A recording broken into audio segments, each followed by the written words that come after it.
नमस्कार दोस्तों। बिजनेस में तीन मेन फाइनेंशियल रिपोर्ट्स होती हैं। Income statement, cash flow statement and balance sheet. First, income statement. कुछ लोग इसे income expenditure statement, profit loss statement या पी एंड एल स्टेटमेंट भी कहते हैं। बिजनेस एक सर्टेन टाइम पीरियड के लिए अपनी फाइनेंशियल रिपोर्ट्स पब्लिश करते हैं।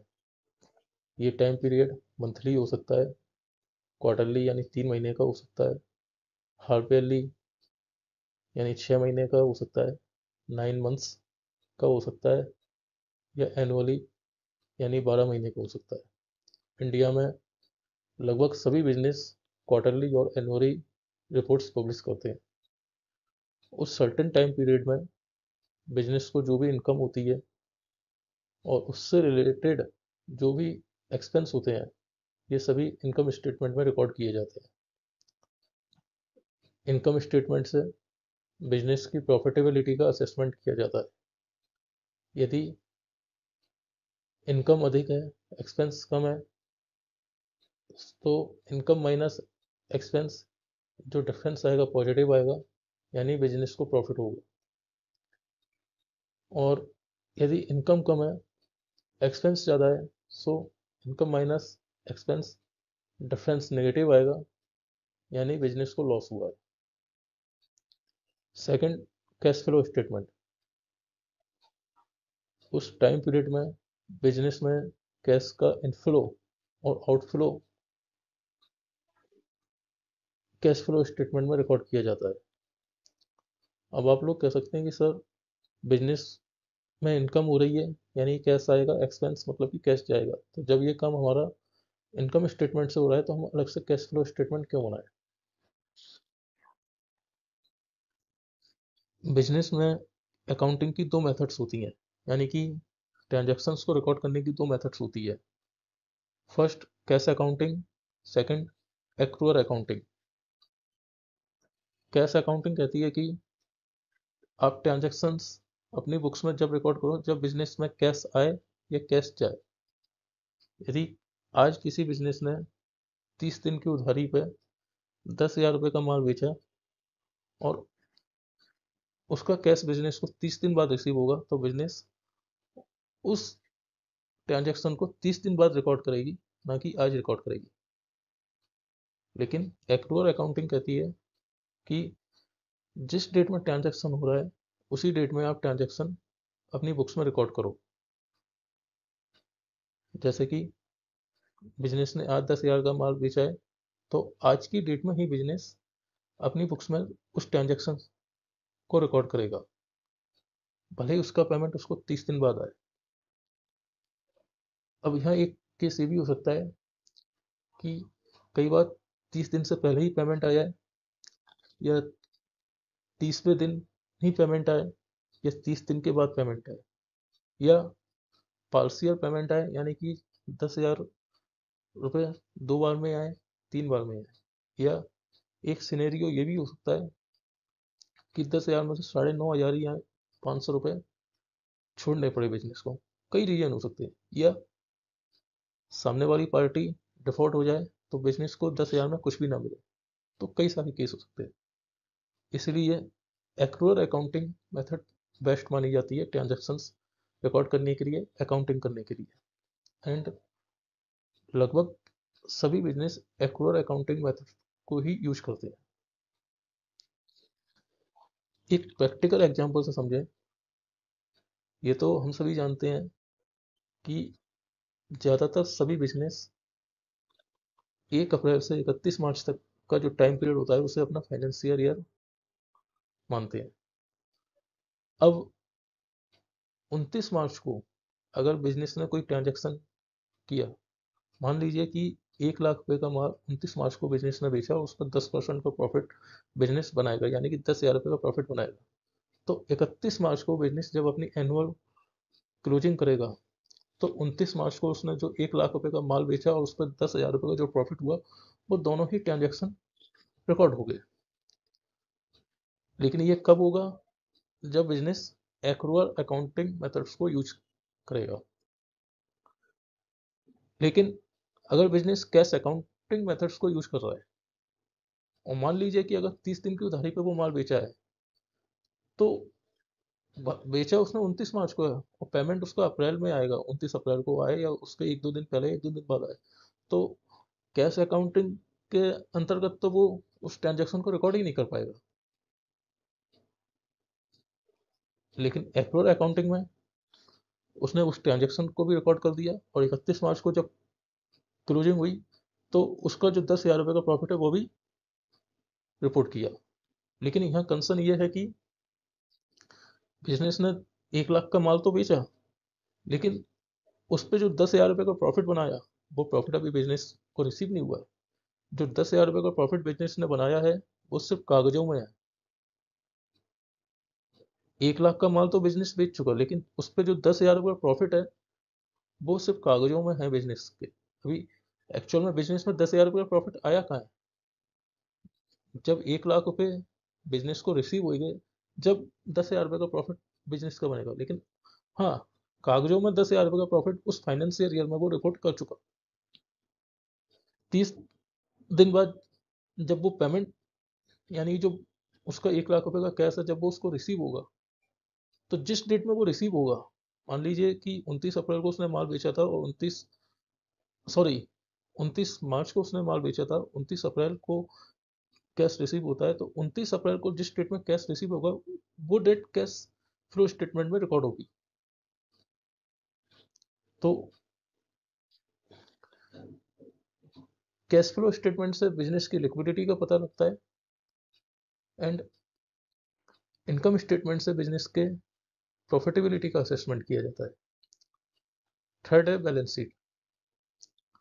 बैलेंस शीट से बिजनेस की फाइनेंशियल हेल्थ का पता लगता है कि बिजनेस के पास कितनी असेट्स हैं एंड बिजनेस के पास कितनी लाइबिलिटीज है।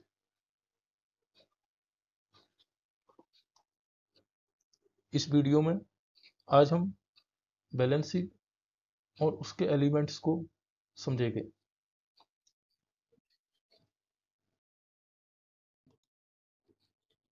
दोस्तों, स्क्रीन पे आपके सामने एक सैंपल बैलेंस शीट दी हुई है। यहाँ लेफ्ट हैंड साइड में आप देख रहे हैं current assets, long term investments, goodwill, property plant and equipments, total assets and right hand side में लाइबिलिटीज, ओनर्स इक्विटी, ये सब चीज़ें देख रहे हैं। तो ये सब होता क्या है, इस वीडियो में आज हम इसी पे बात करेंगे और इसी को समझेंगे।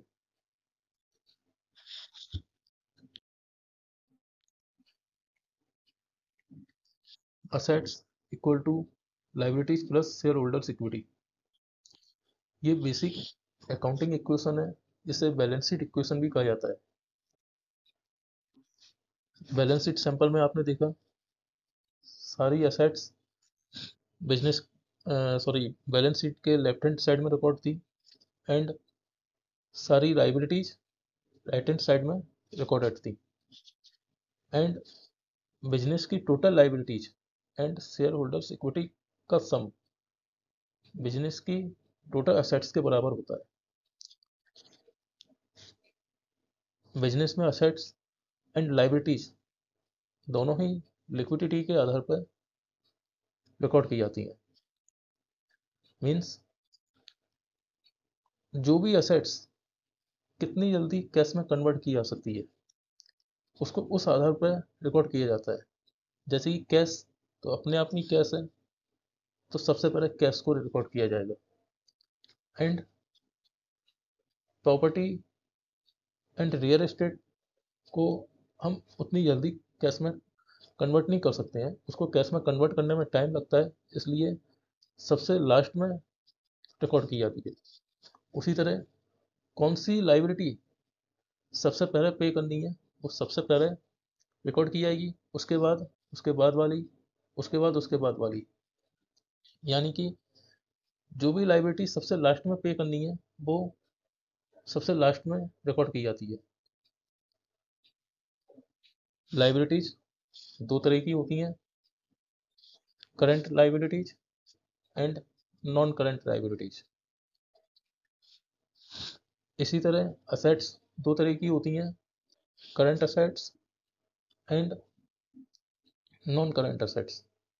अब करंट असेट्स भी दो तरह की होती हैं, tangible assets and non tangible assets. इसी तरह नॉन करंट असेट्स भी दो तरह की होती हैं, टेंजिबल असेट्स एंड इंटेंजिबल। अब यहाँ करंट और नॉन करंट से मतलब क्या है? करंट और नॉन करंट का मतलब उसके टाइम पीरियड से। अगर बिजनेस एक साल के लिए यानी कि एनुअली रिपोर्ट पब्लिश कर रहा है, तो करंट का मतलब है कि उस डेट से अगले एक साल तक के लिए। और अगर क्वार्टरली पब्लिश किया है तो अगले क्वार्टर के लिए। जैसे कि इसको सिंपल वर्ड्स में समझें आप, अगर एनुअली रिपोर्ट पब्लिश की गई है तो उसकी करंट असेट्स और करंट लाइबिलिटीज का मतलब ये है कि करंट असेट्स का मतलब ये है कि ये सारी असेट्स इस एक साल के अंदर कैश में कन्वर्ट हो जाएंगी। एंड करंट लाइबिलिटीज का मतलब ये है कि इस एक साल के अंदर बिजनेस को ये लाइबिलिटीज पे करनी है। लेकिन अगर यही एनुअल की बजाय कंपनी ने क्वार्टरली रिपोर्ट पब्लिश की है, तो उस केस में करंट का मतलब ये है, करंट लाइबिलिटीज का मतलब ये होगा कि इन 3 महीनों में, मतलब 3 महीने के ड्यूरेशन में, 90 डेज के ड्यूरेशन में कंपनी को ये लाइबिलिटीज पे करनी है। उसी तरह असेट्स वाले केस में इन 90 डेज में ये असेट्स कैश में कन्वर्ट होंगी।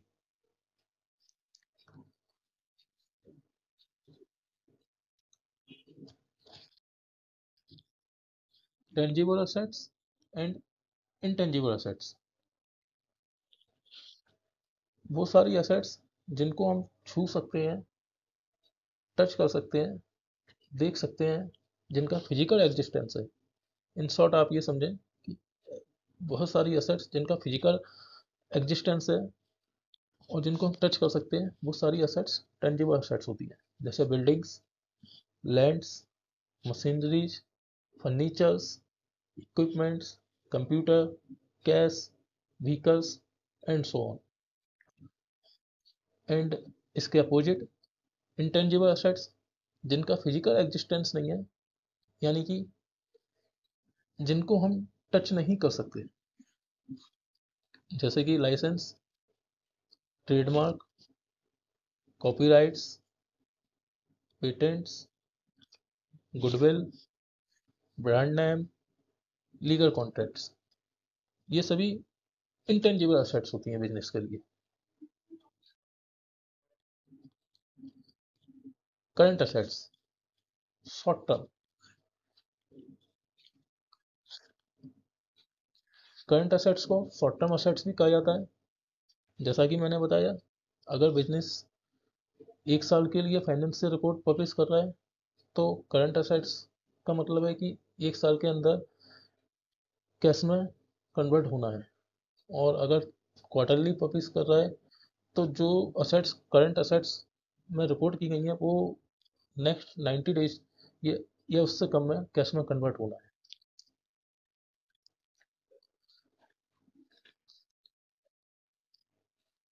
अब यहाँ आप देख रहे होंगे कि कैश इक्विवेलेंट्स के बाद मैंने लिखा है नॉट रेस्ट्रिक्टेड। तो सबसे पहले तो हमें ये समझना चाहिए कि करंट असेट्स कौन कौन सी होती है। Cash, cash equivalents, marketable securities, inventory, accounts receivable, prepaid liabilities. अब कैश, कैश तो हमारा ऑलरेडी कैश में कन्वर्ट है, मतलब ऑलरेडी कैश है वो, तो उसे करंट असेट्स में कंसीडर किया जाता है। कैश इक्विवेलेंट्स, कैश इक्विवेलेंट्स में बहुत सारी एसेट्स होती हैं जिनको ऑन डिमांड हम कैश में कन्वर्ट कर सकते हैं, बहुत कम समय में कैश में कन्वर्ट कर सकते हैं। जैसे बैंक अकाउंट्स, बैंक में जो भी हमारा पैसा पड़ा है तो हम बैंक में जाएंगे, एटीएम से निकाल लाएंगे, बैंक में जाएंगे, चेक से विड्रॉल कर लाएंगे। तो bank accounts, cash equivalents, treasury bills with original maturity of 90 days और लेस। यहाँ एक पॉइंट और हमें ध्यान में रखना है कि ट्रेजरी बिल्स है या जो भी अदर इस टाइप के इंस्ट्रूमेंट है, उनकी ओरिजिनल मैच्योरिटी 90 डेज या उससे कम की होनी चाहिए। 90 डेज से ऊपर है तो वो कैश इक्विवेलेंट्स में कंसीडर नहीं किए जाएंगे। अब यहाँ ओरिजिनल मैच्योरिटी का मतलब क्या है? ओरिजिनल मैच्योरिटी का मतलब ये है, मान लीजिए कि कंपनी ने अपने एनुअल रिपोर्ट्स पब्लिश की हैं और 10 साल पहले कोई ट्रेजरी बिल परचेस किया था जिसकी मैच्योरिटी निकट आ गई है और उसकी मैच्योरिटी इन 90 डेज में ही पूरी होनी है, तो उसे कैश इक्विवेलेंट्स में कंसीडर नहीं किया जाएगा, क्योंकि उसकी ओरिजिनल मैच्योरिटी जो है 10 ईयर्स है, क्योंकि 10 साल पहले वो लिया गया था, तो ओरिजिनल मैच्योरिटी उसकी 10 साल की है, नॉट 90 डेज। ओरिजिनल मैच्योरिटी का मतलब यह है कि उसकी खरीदने की डेट से, उसकी बिगिनिंग डेट से उसकी मैच्योरिटी का पीरियड 90 डेज हो। हमारे वाले एग्जाम्पल में 10 साल पहले लिया था, यानी कि उसकी खरीदने की डेट, यानी कि बिगिनिंग डेट उसकी 10 साल पहले की थी और मैच्योरिटी डेट आज के टाइम की है, तो ओरिजिनल उसका जो मैच्योरिटी पीरियड है 10 ईयर्स का है, नॉट 90 डेज। इसलिए यहाँ ओरिजिनल मैच्योरिटी 90 डेज मेंशन की गई है कि उसकी खरीदने की डेट और उसकी मैच्योरिटी की डेट का डिफरेंस 90 डेज या इससे कम हो, इससे ज़्यादा ना हो। And certificate of deposits, bankers acceptance. Bankers acceptance क्या होता है? बैंकर्स एक्सेप्टेंस का मतलब है कि बैंक हमारे बिहाफ पे किसी पार्टी को पेमेंट करेगा।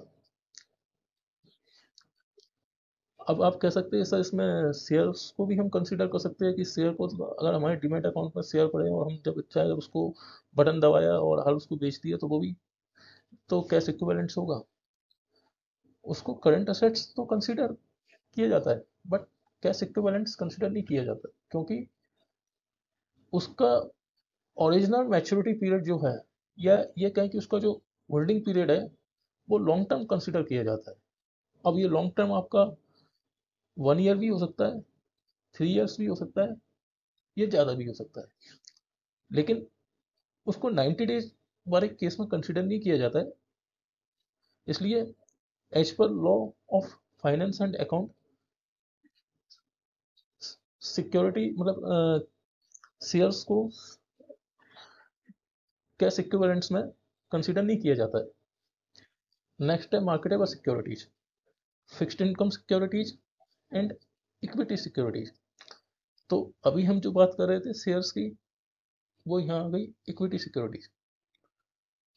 इक्विटी यानी कि शेयर्स करंट असेट्स में तो कंसीडर किए जाएंगे, बट कैश इक्विवेलेंट्स में नहीं किए जाएंगे। क्यों? कैश इक्विवेलेंट्स में वही सारी असेट्स कंसीडर की जाती है जिनका ओरिजिनल मैच्योरिटी पीरियड 90 डेज या उससे कम हो। Inventory, raw, under process and finished goods. Basically inventory की 3 फॉर्म होती हैं। मान लीजिए कोई मैन्युफैक्चरिंग कंपनी है, तो पहले वो रॉ मटेरियल परचेज करेगी, तो वो भी तो उसकी इन्वेंट्री है। मान लीजिए कंपनी ने 1 लाख रुपए का रॉ मटेरियल परचेज किया, उसमें से उसने 70% माल प्रोडक्शन में लगाया और उस प्रोडक्शन में से अभी 50% ही तैयार होके शोकेस में पहुंचा है। यानी कि 1 लाख का रॉ मटेरियल परचेज किया था जिसमें 70% उसने अंडर प्रोसेस किया, तो रॉ मटेरियल उसका कितना हुआ? 30,000 का बचा। अब जो प्रोसेस किया था उसका 50% शोकेस में पहुंचा है, यानी कि 70,000 में से 35,000 का माल शोकेस में पहुंच गया और 35,000 का अंडर प्रोसेस है। तो जो अंडर प्रोसेस है वो 35,000 और जो शोकेस में पहुंच गया यानी कि बिकने के लिए तैयार है, वो शिपमेंट के लिए तैयार है, दैट इज फिनिश्ड गुड्स, तो उसकी वैल्यू क्या है? 35,000। तो ये इन्वेंट्री की कैटेगरी होती है। कुछ बिजनेस में स्क्रैप भी एक कैटेगरी कंसीडर की जाती है। मीन्स प्रोडक्शन में कई बार कुछ माल खराब हो जाता है तो उसकी एक अलग कैटेगरी होती है स्क्रैप। लेकिन बिजनेस अपनी फाइनेंशियल रिपोर्ट्स में इन्वेंट्री को raw, under process and finish goods, इन्हीं कैटेगरी में इन्वेंट्री को रिपोर्ट करते हैं। इन्वेंट्री को करंट असेट्स इसलिए माना जाता है कि बिजनेस कोई भी बिजनेस एक साल से ज़्यादा अपनी इन्वेंट्री नहीं रखना चाहेगा। उसका उद्देश्य ये रहता है कि इन्वेंट्री तैयार हुई, माल तैयार हुआ तो जल्दी से जल्दी बिके, उसका कैश वहाँ से फ्री हो, फिर वो नई इन्वेंट्री मंगाए, नया माल तैयार करे, नई सेल जनरेट करे। इसलिए नेक्स्ट है account receivable. Account receivable means जो माल हमने उधारी पे बेचा है, तो जो पार्टियों से हमें पेमेंट, मतलब हमें अपना अमाउंट रिसीव करना है, दैट इज अकाउंट रिसीवेबल। यानी कि हमारी देनदार पार्टियां। नॉट कैश इक्विवेलेंट्स रेड में लिखा है। इसका मतलब ये है कि ये कैश इक्विवेलेंट्स में काउंट नहीं की जाएगी। उसका रीजन ये भी है कि मान लीजिए किसी पार्टी की क्रेडिट पीरियड 90 दिन या उससे कम, 45 डेज, 30 दिन या कुछ भी हो सकता है। तो कैश इक्विवेलेंट की कंडीशन के अकॉर्डिंग, यानी कि 90 डेज या उससे कम होना चाहिए, तो फिर तो इसे कैश इक्विवेलेंट्स में होना चाहिए था, लेकिन ऐसा नहीं होता है। उसका रीजन ये है कि मान लीजिए किसी पार्टी ने 45 डेज के क्रेडिट पीरियड पर माल बेचा, यानी कि किसी पार्टी को 45 डेज के क्रेडिट पीरियड पर माल बेचा। अब हो सकता है कि 45 डेज में वो पार्टी हमें पेमेंट ना दे, उसके बाद पेमेंट करे, या उसका पार्शियल भुगतान करे, यानी कि 2 बार में पेमेंट करे, 3 बार में दे, या ऐसा हो सकता है कि 90%, 95% या 80% ही दे, बाकी का वो छोड़ने को कहे, या पार्टी डिफॉल्ट हो जाए। तो इन्हीं सारी कारणों से अकाउंट रिसीवेबल को कैश इक्विवेलेंट्स में कंसीडर नहीं किया जाता है। नेक्स्ट है प्रीपेड लाइबिलिटीज, यानी कि प्रीपेड एक्सपेंसेस। वो सारे एक्सपेंसेस जो बिजनेस को करने हैं, यानी कि नियर फ्यूचर में करने हैं, लेकिन उनका बिजनेस ने एडवांस भुगतान कर दिया है, ये सारे प्रीपेड लाइबिलिटीज या प्रीपेड एक्सपेंसेस के हेड में करंट असेट्स में रिपोर्ट किए जाते हैं। Crypto currency isn't included.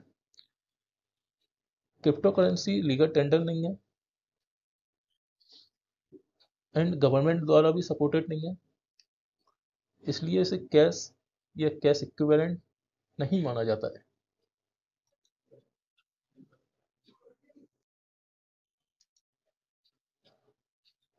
Non current assets, इसे fixed assets, long term assets या कैपिटल असेट्स भी कहा जाता है, प्रोडक्टिव असेट्स भी कहा जाता है। ये इजीली कैश में कन्वर्ट नहीं होती हैं, यानी कि कैश में कन्वर्ट करने के लिए, कैश में कन्वर्ट होने में टाइम लगता है। जैसे बिल्डिंग है, तो बिल्डिंग ऐसा नहीं है कि आज हमारा मन हुआ और आज ही हम निकले और आज ही उसका खरीदार मिल जाएगा, ऐसा नहीं होता है। मशीनरीज है, तो उसको भी बेचने में टाइम लगता है। अब ये टाइम 4 दिन भी हो सकता है, 40 दिन भी हो सकता है, 4 महीने भी हो सकता है।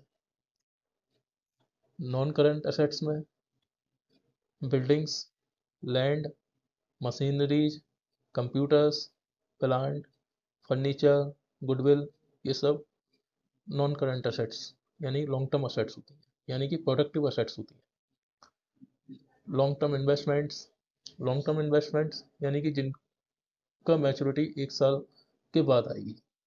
अगर 1 साल के लिए रिपोर्ट पब्लिश की गई है, क्वार्टरली की गई है तो क्वार्टर के बाद, लेकिन ज़्यादातर उसको एक साल के पीरियड में, यानी कि एक साल के बाद जिनकी मैच्योरिटी होती है उनको ही लॉन्ग टर्म इन्वेस्टमेंट कंसिडर किया जाता है। अब यहाँ पे एक वर्ड है गुडविल। जब कोई बिजनेस किसी दूसरे बिजनेस को या दूसरी कंपनी को एक्वायर करता है तो उस पे उसकी एक्चुअल वैल्यू से जो प्रीमियम पे करता है that is goodwill. For example, यदि कोई बिजनेस किसी दूसरी कंपनी को 100 करोड़ रुपए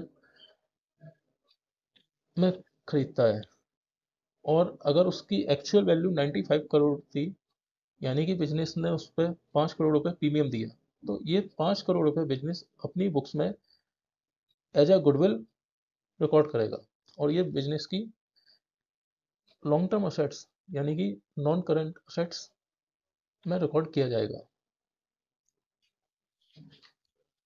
अब इम्पैक्ट ऑन इनकम स्टेटमेंट। तो जब भी लॉन्ग टर्म असेट्स परचेज की जाती है तो उसको एक्सपेंडिचर, मान लीजिए बिल्डिंग ने कोई बिजनेस ने कोई बिल्डिंग परचेज की 10 लाख रुपए में, तो वो 10 लाख रुपए एज अ मतलब इमीडिएटली इनकम स्टेटमेंट में रिकॉर्ड नहीं किए जाएंगे, लेकिन इम्पैक्ट ऑन बैलेंस शीट यानी कि बैलेंस शीट में वो as a long term asset record होगा, लेकिन इनकम स्टेटमेंट में उसकी एंट्री अभी नहीं होगी। बात आई कैश फ्लो स्टेटमेंट की, impact on cash flow statement. तो बिजनेस से 10 लाख रुपए गया तो कैश फ्लो में उसकी एंट्री आएगी, बट इनकम स्टेटमेंट में नहीं आएगी। अकाउंटिंग एंड फाइनेंशियल प्रिंसिपल्स हमें अपनी फिक्स्ड असेट्स को डेप्रिसिएट, उसकी यूजफुल लाइफ के अकॉर्डिंग डेप्रिसिएट करने के लिए अलाउ करते हैं।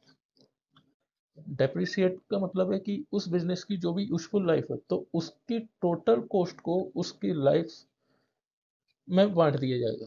मान लीजिए इस बिजनेस की लाइफ 20 साल कंसिडर की जाती है, बिजनेस को लगता है कि ये बिल्डिंग 20 साल तक उसका साथ देगी, तो वो उसकी जो कॉस्ट थी 10 लाख रुपए उसको 20 भागों में बांट देगा, यानी कि 50-50 हजार। तो हर साल वो 50-50 हजार रुपए अपने इनकम स्टेटमेंट में एज ए डेप्रिसिएशन रिकॉर्ड करेगा।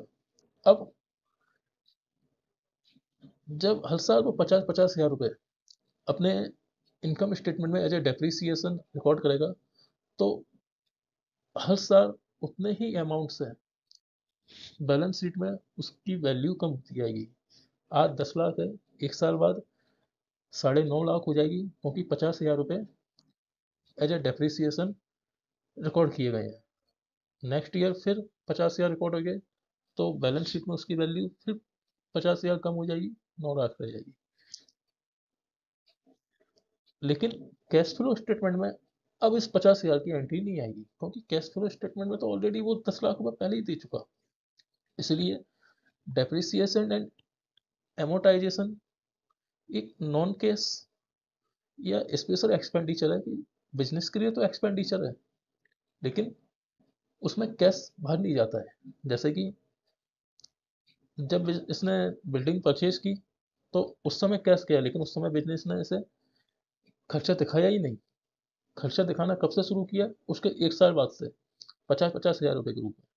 तो उन 50-50 हजार रुपए से उसने अगले 20 साल तक 50-50 हजार रुपए का एक्सपेंडिचर तो दिखाया, लेकिन कैश फ्लो स्टेटमेंट में तो एंट्री आई नहीं, क्योंकि बिजनेस से एक्चुअल में कैश गया ही नहीं बाहर। इसलिए डेप्रिसिएशन को एक special and non cash expenditure माना जाता है। अब बात है एमोटाइजेशन क्या है। तो हमने पीछे पढ़ा था tangible assets and non tangible assets. Tangible assets पे डेप्रिसिएशन लगता है और इनटेंजिबल असेट्स पे एमोटाइजेशन लगता है। यहाँ पे एक टर्म है एक्यूमुलेटेड डेप्रिसिएशन एंड एमोटाइजेशन। तो कुछ बिजनेस डायरेक्टली उसको एडजस्ट करके अपने बैलेंस शीट में रिपोर्ट करते हैं। जैसे कि आज 10 लाख रुपए बिल्डिंग की वैल्यू है, एक साल बाद 50,000 रुपये उन्होंने इनकम स्टेटमेंट में रिकॉर्ड किया है, और बैलेंस शीट में असेट्स में बिल्डिंग की वैल्यू उन्होंने 9.5 लाख दिखाई। और कुछ बिजनेस इसको, या ज़्यादातर बिजनेस, एक अलग से हेड दिखाते हैं, एक्यूमुलेटेड डेप्रिसिएशन एंड एमोटाइजेशन।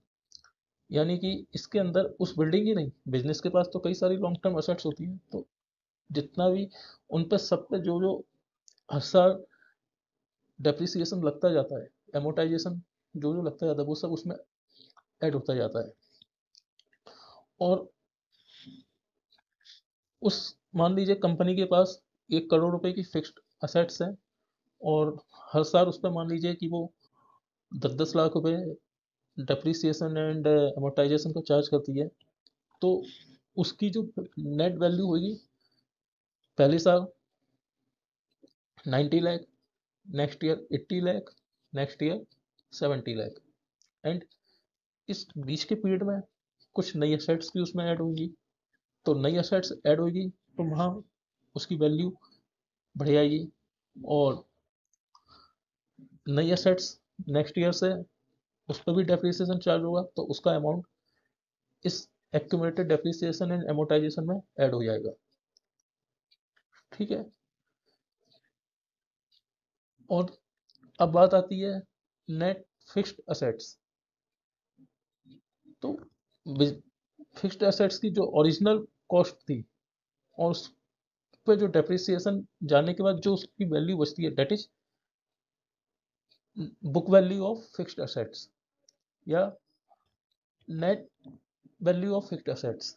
जैसे कि 10 लाख रुपए बिल्डिंग के थे, एक साल बाद उस पर 50,000 रुपये उस पर डेप्रिसिएशन चार्ज हुआ, उसकी वैल्यू 9.5 लाख रही, तो 9.5 लाख रुपए उस बिल्डिंग की बुक वैल्यू है।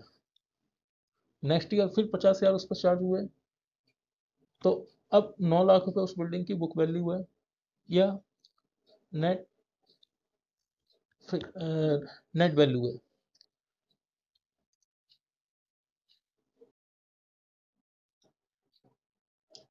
Net book value of fixed assets, जैसा कि अभी हमने डिस्कस किया, original cost of assets, historical cost.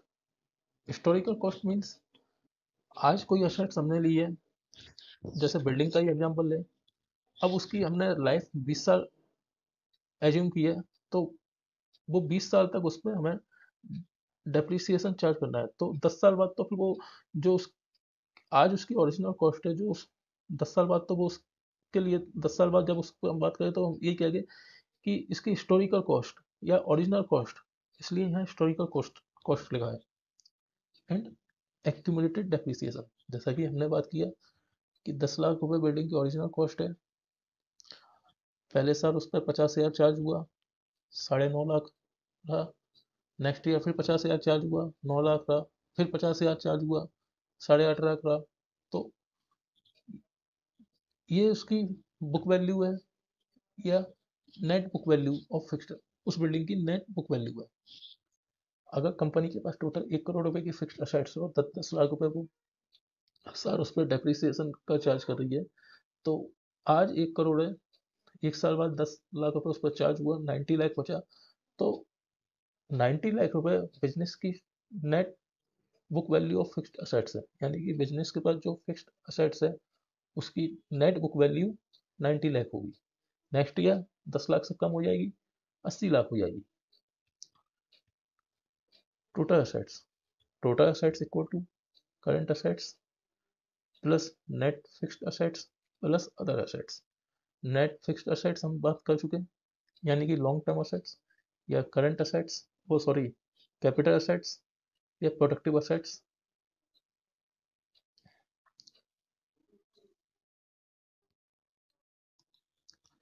Current liabilities, इसमें account payable, dividend payable. Accounts payable mean हमारे सप्लायर्स, हमारे वेंडर्स, जिनसे हमने माल उधारी पे लिया है, और उनके बिल्स हमें पे करने। डिविडेंड पेबर, कंपनी अपने प्रॉफिट में से कुछ पार्ट अपने शेयर होल्डर्स को डिस्ट्रीब्यूट करती है। कंपनी ने अनाउंसमेंट किया डिविडेंड का, बट अभी पे नहीं किया है, इसलिए वो करंट लाइबिलिटीज में रिकॉर्ड होगा। Payroll liabilities, deferred revenue, accrued expenses, current portion of long term date, short term loan, income tax payable. Accrued expenses क्या होती है? एक्रूड एक्सपेंसेस को एग्जांपल से समझिए आप। कंपनी के पास बिजली का बिल आया और 10 दिन की उसकी लास्ट डेट है कि 10 दिन तक उसको जमा कर सकता है, 10 दिन बाद उसमें पेनल्टी लगेगी। तो बिजली का बिल आया, कंपनी के लिए लायबिलिटी खड़ी हो गई, बट कंपनी ने उसे अभी पे नहीं किया है, तो ये एक्रूड एक्सपेंस में रिकॉर्ड किया जाएगा। जब वो पे कर देगा तो एक्रूड एक्सपेंसेस से हट जाएगा। कंपनी को उसके लैंडलॉर्ड ने बोला, रेंट का बिल दिया, कंपनी ने उसे 10 दिन का आश्वासन दिया या 7 दिन का आश्वासन दिया, लेकिन कंपनी के लिए तो लायबिलिटी खड़ी हो गई। तो जब तक कंपनी उसको पे नहीं कर देगी, जब तक वो एक्रूड एक्सपेंस में रिकॉर्ड रहेगी। शॉर्ट टर्म लोन, ऐसे लोन जिनको 1 साल के अंदर ही उसे पे करना है। Income tax payer, income tax का payment, current portion of long term debt. मान लीजिए कोई लॉन्ग टर्म डेट है, यानी कि जिसका मैच्योरिटी क्या, या जिसका टाइम पीरियड 1 साल से ज़्यादा का है, तो उसका कुछ पार्ट या ईएमआई को इसमें कंसीडर कर सकते हैं। Share holder security, share holder security को बैलेंस शीट में लायबिलिटीज के साथ, यानी कि बैलेंस शीट के राइट हैंड साइड में रिकॉर्ड किया जाता है। शेयर होल्डर सिक्योरिटी बिजनेस के लिए लायबिलिटी होती है। जब बिजनेस को प्राइवेट लिमिटेड से पब्लिक लिमिटेड में ट्रांसफॉर्म किया जाता है या रजिस्टर्ड किया जाता है, तो बिजनेस एक सेपरेट लीगल एंटिटी बन जाता है। अब बिजनेस ओनर बिजनेस में जो भी कैपिटल इन्वेस्ट करता है, तो बिजनेस के लिए वो लायबिलिटी होता है उसके बिजनेस ओनर की। ऐसे ही शेयर होल्डर्स इक्विटी बिजनेस के लिए लायबिलिटी है उसके शेयर होल्डर्स की। शेयर होल्डर्स इक्विटी में retained earnings, paid in share capital minus treasury stocks. Treasury stocks क्या होते हैं? कंपनी मान लीजिए बहुत अच्छा प्रॉफिट अर्न कर रही है, रेगुलर ग्रो कर रही है, अपने शेयर होल्डर्स को भी उसने डिविडेंड दिया, कई बार कंपनी बोनस शेयर भी इश्यू करती है, एंड कई बार कंपनी अपने शेयर्स को अपने शेयर होल्डर से बाय बैक करती है। अधिकतर कंपनियां प्रीमियम पे शेयर्स को बाय करती है। मान लीजिए कंपनी का शेयर 100 रुपीज पे ट्रेड कर रहा है, तो कंपनी 5% प्रीमियम यानी 105 रुपये में, 10% प्रीमियम यानी 110 रुपये में, या जो भी वो कंपनी डिसाइड करे, तो ज्यादातर केसेस में कंपनी प्रीमियम पे बाय करती है। इस बाय बैक किए हुए शेयर्स को as a treasury stocks record किया जाता है। अब है paid in share capital equal to par value plus premium on par value. Par value यानी फेस वैल्यू। आप में से जो लोग शेयर मार्केट को वॉच करते होंगे या एक्सप्लोर करते होंगे, तो उन लोगों ने एक टर्म देखा होगा, फेस वैल्यू। कंपनी का शेयर 100 रुपये पर ट्रेड कर रहा है, लेकिन उसकी फेस वैल्यू 2 रुपये है, date is par value. And 100 - 2, उसकी market value 100 rupees minus face value यानी par value 2 rupees equal to 98 rupees. This is premium, this is premium on par value. Share holders equity equal to assets minus liabilities. Business की total assets और total liabilities का difference उसकी net worth होती है, यानी कि equity, share holders equity, जो कि बिजनेस के लिए उसके शेयर होल्डर्स की लाइबिलिटी है। कहने का मतलब ये है कि शेयर होल्डर्स इक्विटी बिजनेस के लिए लाइबिलिटी है,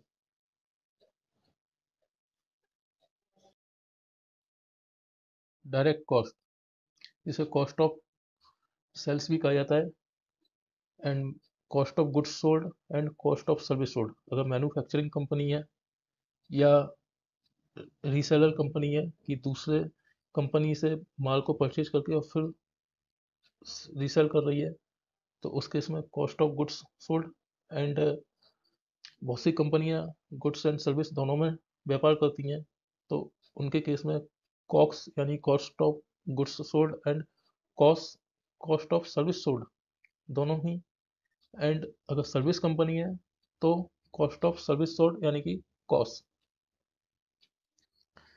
बेची जाने वाली गुड्स एंड सर्विसेज से डायरेक्ट रिलेटेड जो भी कॉस्ट, जो भी खर्चे होते हैं, उसे डायरेक्ट कॉस्ट कहा जाता है, कॉस्ट ऑफ सेल्स कहा जाता है। डायरेक्ट कॉस्ट निकालने का फॉर्मूला ये है। फॉर एग्जांपल, किसी कंपनी के पास 1 लाख रुपए का 1 लाख रुपए की इन्वेंट्री पहले की रखी हुई है। इस फाइनेंस ईयर में उसने 2 लाख रुपए की इन्वेंट्री नई ऐड करी, टोटल इन्वेंट्री उस पर 3 लाख हुई। And end of the year closing balance 30,000 रुपये है। तो according to this formula, beginning inventory या previous inventory 1 lakh plus new inventory 2 lakh equal to 3 lakh minus ending inventory यानी कि 30,000 इक्वल टू 2,70,000। यानी कि उस फाइनेंस ईयर के लिए, उस बिजनेस के लिए डायरेक्ट कॉस्ट या कॉस्ट ऑफ गुड्स सोल्ड या कॉस्ट ऑफ सेल्स 2,70,000 रुपये। अब कॉस्ट ऑफ गुड्स सोल्ड का यूज कहाँ होता है? कंपनी के नेट रेवेन्यू में से कॉस्ट ऑफ गुड्स सोल्ड या कॉस्ट ऑफ सेल्स या डायरेक्ट कॉस्ट, तीनों एक ही चीज़ है। Cost of goods sold, cost of sales या डायरेक्ट कॉस्ट तीनों एक ही चीज़ है। तो कंपनी के नेट रेवेन्यू में से डायरेक्ट कॉस्ट को सब्ट्रैक्ट करने के बाद हमें कंपनी का ग्रॉस प्रॉफिट मिलता है।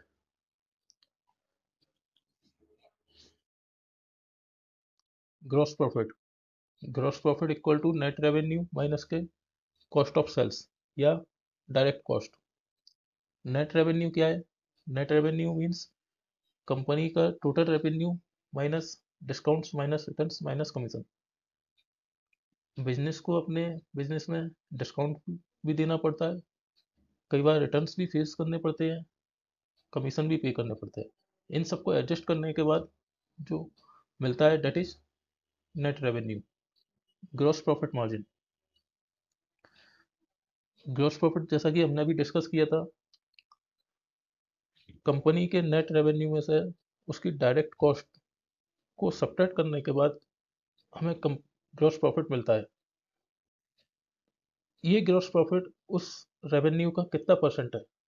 कहने का मतलब ये है कि कंपनी अपने रेवेन्यू पे कितना ग्रॉस प्रॉफिट जनरेट कर रही है। तो इसका फॉर्मूला है gross profit multiply by 100 and divided by net revenue. मान लीजिए कंपनी ने 100 रुपए का नेट रेवेन्यू जनरेट किया, उस पर 45 रुपीज़ का ग्रॉस प्रॉफिट जनरेट किया, यानी कि 55 रुपीज़ कंपनी की डायरेक्ट कॉस्ट थी। तो 100 माइनस 55 यानी कि 45 रुपीज़ ग्रॉस प्रॉफिट। अब 45 रुपीज़ मल्टीप्लाई बाय 100 यानी कि 4500 डिवाइडेड बाय नेट रेवेन्यू यानी 4500 डिवाइडेड बाय 100 इक्वल टू 45%। यानी कि ग्रॉस प्रॉफिट मार्जिन कंपनी का 45% है। ऑपरेटिंग एक्सपेंस, इसे शॉर्ट में ओपेक्स भी कहते हैं। अकाउंट में, फाइनेंस में इसकी डेफिनेशन कुछ इस तरीके से है। Research and development, sales, marketing, administrative, general, ये सारे जो भी खर्चे होते हैं वो ऑपरेटिंग एक्सपेंस कंसिडर किए जाते हैं। लेकिन in simple words, practically operating expense को समझना बहुत ही आसान है। बिजनेस के लिए उसकी डायरेक्ट कॉस्ट यानी कि cost of goods sold and cost of service sold. Direct cost operating expense नहीं होती है। बिजनेस का इंटरेस्ट एक्सपेंस, बिजनेस ने जो कर्ज लिया होता है उस पर जो इंटरेस्ट पेमेंट करती है कंपनी, वो ऑपरेटिंग एक्सपेंस नहीं होता है। बिजनेस का टैक्स एक्सपेंस ऑपरेटिंग एक्सपेंस नहीं होता है।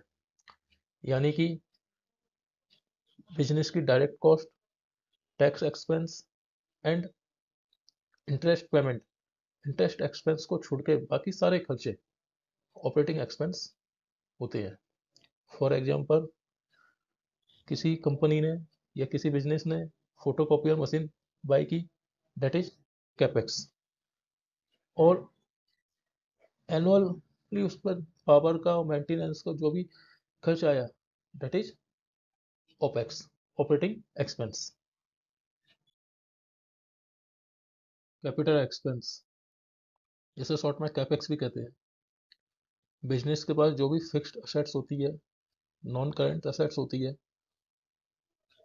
उसको मेंटेन करने के लिए या उसको अपग्रेड करने के लिए जो भी कंपनी एक्सपेंस करती है उसे कैपिटल एक्सपेंस कहा जाता है। या नई फिजिकल एसेट्स, नई लॉन्ग टर्म असेट्स एक्वायर कर रही है, दैट इज कैपिटल एक्सपेंडिचर। मान लीजिए कंपनी ने नई मशीनरी परचेज की, that is capital expenditure. Company ने नई लैंड परचेज की, कैपिटल एक्सपेंडिचर। कंपनी ने नई बिल्डिंग या नए कंप्यूटर्स परचेज किए, दैट इज कैपिटल एक्सपेंडिचर। लेकिन अगर कंपनी ने, मान लीजिए कि कंपनी का बिजनेस भी कंप्यूटर सेल्स करने का है, या रीसेलर कंपनी और कंप्यूटर कंप्यूटर सेल करने का उसका बिजनेस है, तो उस केस में डिपेंड ये करेगा कि कंपनी ने जो कंप्यूटर परचेज किए वो सेल रीसेलिंग पर्पज के लिए लिए है या अपने बिजनेस में यूज। अगर रीसेलिंग पर्पज में के लिए उसने परचेज किया, that is inventory, not capital expense. But अपने बिजनेस में इंटरनली यूज करने के लिए लिए, that is capital expense.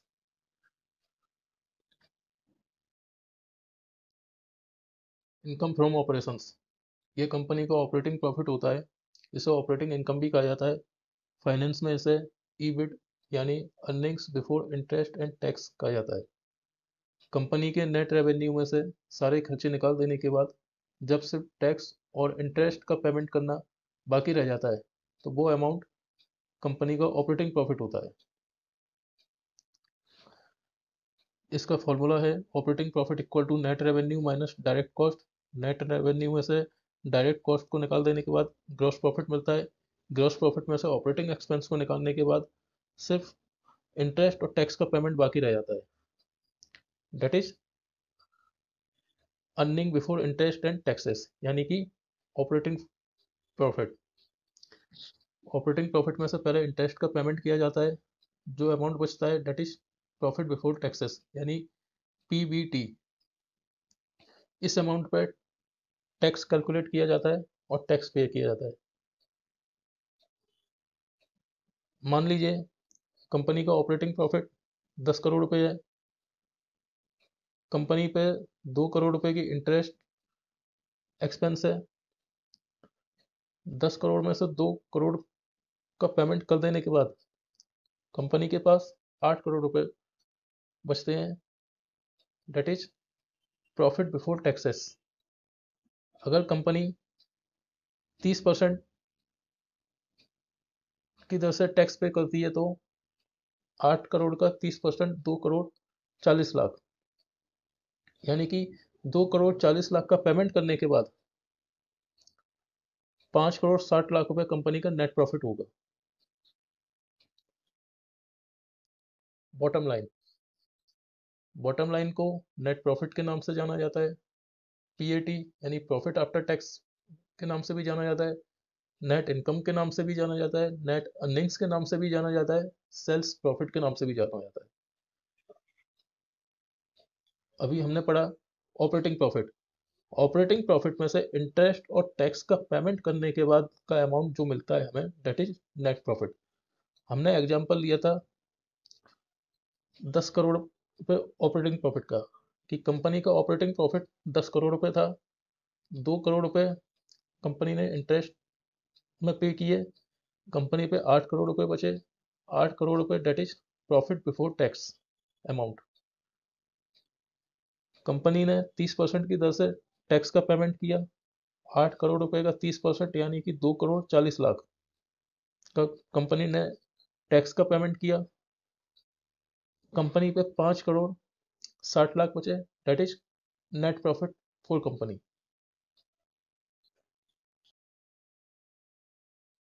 Retained earnings, company profit earn करती है, उसमें से वो डिविडेंड भी देती है, कैपिटल एक्सपेंडिचर भी करती है, एंड जो प्रॉफिट बचता है, एंड साल दर साल उस पर जो प्रॉफिट बनता है, जो खर्च करने का जो प्रॉफिट इकट्ठा होता जाता है, दैट इज रिटेन्ड अर्निंग्स। अगर किसी साल कंपनी को लॉस हुआ, मान लीजिए कंपनी की रिटेन्ड अर्निंग्स 100 करोड़ रुपए है, और किसी साल कंपनी को 20 करोड़ रुपए का लॉस हुआ, तो 20 करोड़ रुपए लेस होने के बाद कंपनी की रिटेन्ड अर्निंग्स 80 करोड़ होगी। और अगर कंपनी को 20 करोड़ का प्रॉफिट हुआ, उसमें से कंपनी ने डिविडेंड पे किया और अदर जो भी खर्चे किए, उसके बाद अगर 10 करोड़ रुपए बचता है, तो 10 करोड़ रुपए उस 100 करोड़ में ऐड होने के बाद 110 करोड़ रुपीज कंपनी की रिटेन्ड अर्निंग्स होगी। And retained earnings share holders equity में रिपोर्ट की जाती है।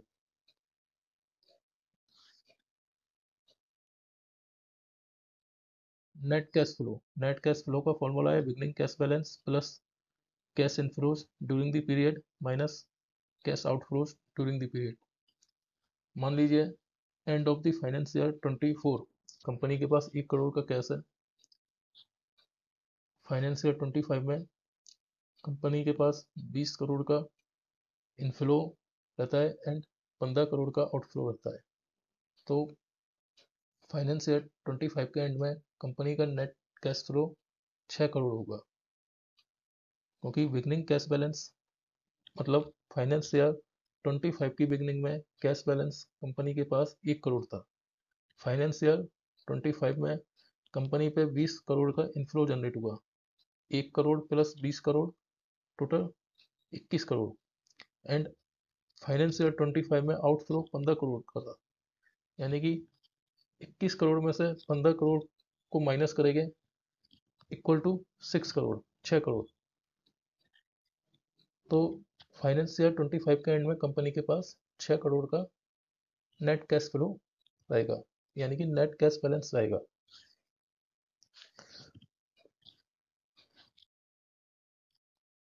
दोस्तों, ये वीडियो कैसा लगा आपको, कमेंट जरूर कीजिए।